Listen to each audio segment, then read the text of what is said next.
Next topic है अपना animal husbandry. Animal husbandry में हमारा नेक्स्ट टॉपिक आता है fishing, because I love fish. ठीक है, उससे ज्यादा मेरे चिकन पसंद है, उसके क्या लेना था, चलो छोड़ो। नेक्स्ट आता है फिशिंग। फिशिंग क्या है? फिशिंग एक ऐसा प्रोसेस है या एक ऐसी टाइप की फार्मिंग है जिसमें हम फिशेस के ऊपर डिपेंड रहते हैं, या फिर एक ऐसे मराइन्स या नॉन मैराइन्स या फिर ऐसे एनिमल्स के ऊपर डिपेंड करते हैं जो कि वाटर में लिव करते हों। उनकी मीट और उनकी प्रोडक्शन और उनकी फार्मिंग और उनकी मैनेजमेंट प्रोसेस को हम स्टडी करते हैं फिशिंग फार्मिंग में। ठीक है, ये भी एक टाइप की एनिमल हस्बेंड्री है।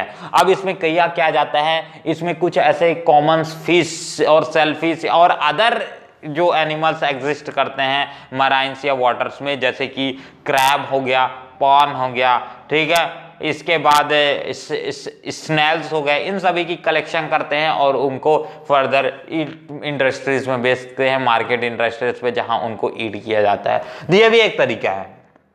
तो जैसे कि हम फिशिंग में एक नॉर्मल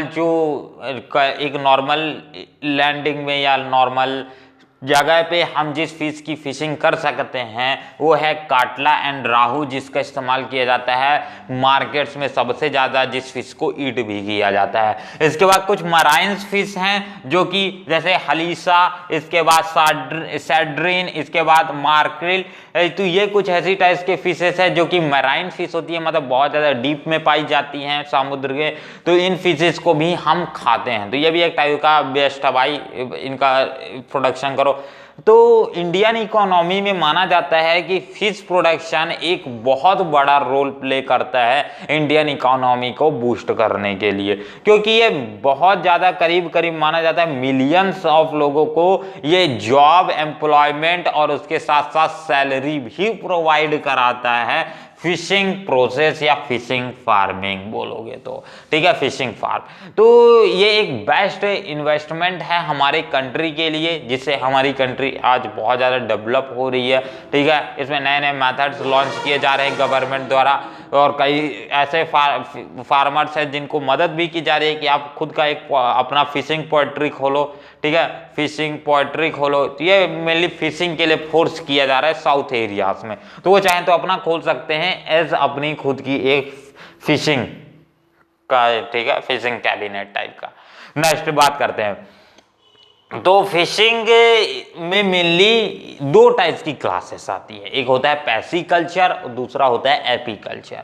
तो पैसिकल्चर क्या होता है? पैसिकल्चर में सिर्फ और सिर्फ हम एनिमल्स जो हम मेनली फिशेस हो गया या फिर एक्वेटिक एनिमल्स, उनके कलेक्शन करते हैं, उनके प्रोडक्शन करते हैं और उनको मार्केट में सेल करते हैं, वो आती है पैसिकल्चर के अंदर। और वहीं दूसरा आता है हमारे पास एक्वाकल्चर। एक्वाकल्चर में हम एक और मेथड्स, यहाँ मेनली हम फिशेस की प्रोडक्शन यानी फिशिंग, नॉर्मल फिशिंग की तो प्रोडक्शन करते ही हैं और उसके साथ साथ कुछ एनिमल्स की प्रोडक्शन करते ही है, उसके साथ साथ एक्वेटिक प्लांट्स की भी प्रोडक्शन करते हैं जो कि यूज किए जाते हैं मार्केट्स में सेल करने के लिए या फिर फर्दर ईटिंग करने के, मतलब खाने पीने के लिए। तो वो सारी चीजों का भी एक्वाकल्चर में ध्यान भी रखा जाता है। तो आप चाहो तो इस दोनों में से किसी भी जॉब में ज्वाइन कर सकते हो, आपकी मर्जी है।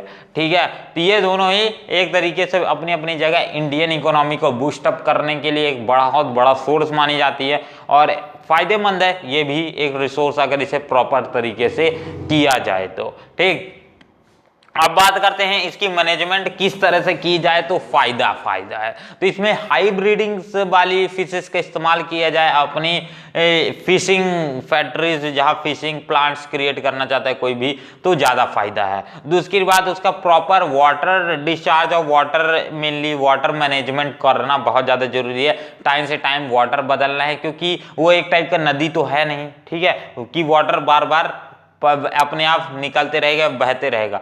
इसके कारण पानी रुका रुका सड़ सा जाता है, इसलिए बोलते हैं सड़ा पानी, रुका हुआ पानी हमेशा सड़ जाता है। इसीलिए प्रॉपर वाटर की क्लीनिंग करना जरूरी है। इसके बाद देखना जरूरी है कि कोई फिश मरी तो नहीं है। अगर एक फिश मरती है तो उसके कारण 1000 फिश जो रहेंगी उसमें मर जाएंगी, इसलिए घाटेमंद भी माना जाता है फिशरिंग। बट आई थिंक सो अगर ये प्रॉपर तरीके से ध्यान दिया गया कि एक भी फिश वहां से मरी तो उसको तुरंत डिस्चार्ज किया जाए और सारे फिशेस में वाटर वापस चेंज करके वापस डाला जाए तो यहाँ पास फिशेस की जान बच सकती है। तो यह भी एक टाइप का तरीका है।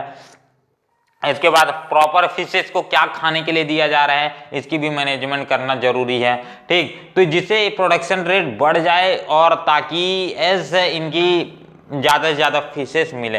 तो ये सारे कुछ तरीके हैं जिनका इस्तेमाल किया जाए तो फिशिंग एक बहुत बड़ा बूस्टअप दे सकता है आपके बिजनेस को, आपकी फिशिंग मार्केटिंग और इंडियन कैपिटल यानी इंडियन इकोनॉमी को। तो ये थे मेरे तरीके से कुछ इंपॉर्टेंट टिप्स, अगर आप चाहो तो यूज कर सकते हो। फिलहाल इस वीडियो के लिए इतना ही हो, मिलते हैं अगले वीडियो में जहां हम स्टार्ट करेंगे एनिमल ब्रीडिंग प्रोग्राम्स के बारे में। तो फिलहाल जय हिंद, जय भारत। 1 + 1 2 मामा।